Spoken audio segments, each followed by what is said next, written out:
Israel Iran युद्धाची तिसऱ्या महायुद्धाकडे वाटचाल. इराणकडनं 5 देशांवरील अमेरिकन लष्करी तळांवर हल्ला. इस्रायलसह यूएई, कुवेत आणि बहारीनमधील अमेरिकन तळांवर इराणचा हल्ला. इराणच्या हल्ल्यांना इस्रायलला परतवून लावलं. इस्रायलच्या आयर्न डोमने जेरुसलेमच्या डोंगरावरचा हल्ला हाणून पाडला. अकासा एअरलाइन्सकडनं मध्य पूर्वेतील सर्व उड्डाणं रद्द. मध्य पूर्वेतील परिस्थितीमुळे अकासा एअरलाइन्सचा निर्णय. प्रवाशांनी विमानतळावर जाण्यापूर्वी अधिकृत संकेतस्थळावरती उड्डाणाची स्थिती तपासावी, प्रशासनाचं आवाहन. अमेरिका, इस्रायल आणि इराणच्या युद्धजन्य परिस्थितीमुळे दुबई विमानतळावरील अनेक फ्लाईट्स रद्द. पुढचे अपडेट्स येईपर्यंत प्रवाशांनी विमानाची स्थिती पाहूनच घर सोडण्याचं प्रशासनाचं आवाहन. इराण आणि इस्रायलचे एअरस्पेस बंद. इराणकडनं होणाऱ्या प्रतिहल्ल्याची शक्यता लक्षात घेऊन इस्रायलमध्ये शाळा, महाविद्यालय बंद. लोकांना सुरक्षित स्थळी जाण्याच्याही सूचना. पंतप्रधान नरेंद्र मोदींच्या हस्ते गर्भाशयाच्या कर्करोगाविरुद्ध राष्ट्रीय HPV लसीकरण मोहिमेचा शुभारंभ. मुख्यमंत्री देवेंद्र फडणवीस यांच्यासह राज्यमंत्री आशिष जयस्वाल यांची कार्यक्रमाला ऑनलाईन उपस्थिती. पुढच्या 3 महिन्यामध्ये विशेष टास्क फोर्स नेमून प्रत्येक वस्तीची झाडाझडती घ्या आणि बांगलादेशी घुसखोरांना बाहेर काढा, अन्यथा पुढच्या अधिवेशनामध्ये पोलीस आणि महापालिकेचं दरपत्रक जाहीर करावं लागेल. अनिल परब विधान परिषदेमध्ये आक्रमक. मुंबई विजयदुर्ग रोरो सेवेला कोकणवासियांचा उत्स्फूर्त प्रतिसाद. पहिल्या दिवसासाठीचं बुकिंग हाऊसफुल.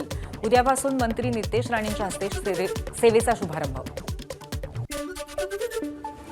सोलापूरच्या अकलूजमध्ये राज्यस्तरीय लावणी स्पर्धेला सुरुवात. सुलक्षणादेवी मोहिते पाटील, स्वरूपा राणी मोहिते पाटील आणि सयाजीराजे मोहिते पाटील यांच्या हस्ते लावणी स्पर्धेचं उद्घाटन.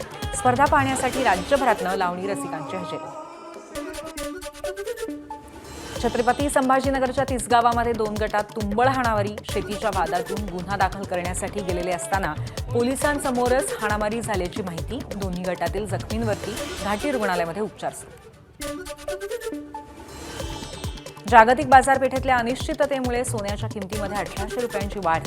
सध्याची किंमत 1,64,000 तर चांदीच्या दरात घसरण होऊन चांदीची किंमत 2,68,000 प्रति किलो. पुण्यातील पोर्शे कार अपघात प्रकरणातील डॉक्टरला सर्वोच्च न्यायालयाकडनं जामीन. अपघातानंतर 17 वर्षाच्या मुलाच्या रक्ताच्या नमुन्यांची छेडछाड केल्याच्या आरोपाखाली डॉक्टरला अटक करण्यात आली होती. 10वी आणि 12वीच्या बोर्ड परीक्षांमध्ये कॉपीसारखे गैरप्रकार रोखण्यासाठी राज्यातील 107 परीक्षा केंद्रांची मान्यता रद्द. शालेय शिक्षण मंत्री दादाजी भुसेंची शुक्रवारी विधानसभेमध्ये लेखी उत्तराद्वारे माहिती. छत्रपती संभाजीनगरच्या बजाजनगरमध्ये परीक्षा देण्यासाठी आलेल्या विद्यार्थिनीशी शिक्षकाचं गैरवर्तन.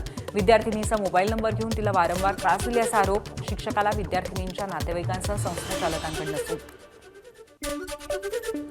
मुंबई पुणे एक्सप्रेस हायवेवरच्या वाहतूक कोंडीचा मुद्दा विधानसभेत. जयंत पाटलांनी मांडला प्रश्न. तर उरण कर्जत शिरूर महामार्ग धूळखात पडला असून शक्तीपीठला विरोध असतानाही सरकार महामार्ग का बनवतंय? जयंत पाटलांचा सवाल.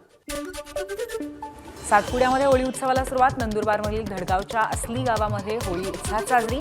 माजी आदिवासी विकास मंत्री KC पाडवी यांनी केलं होळीचं पूजन.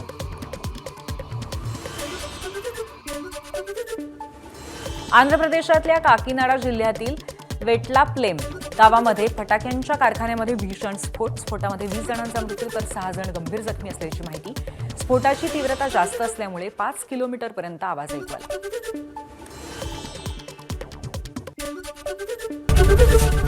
ABP माझा, उघडा डोळे बघा नीट.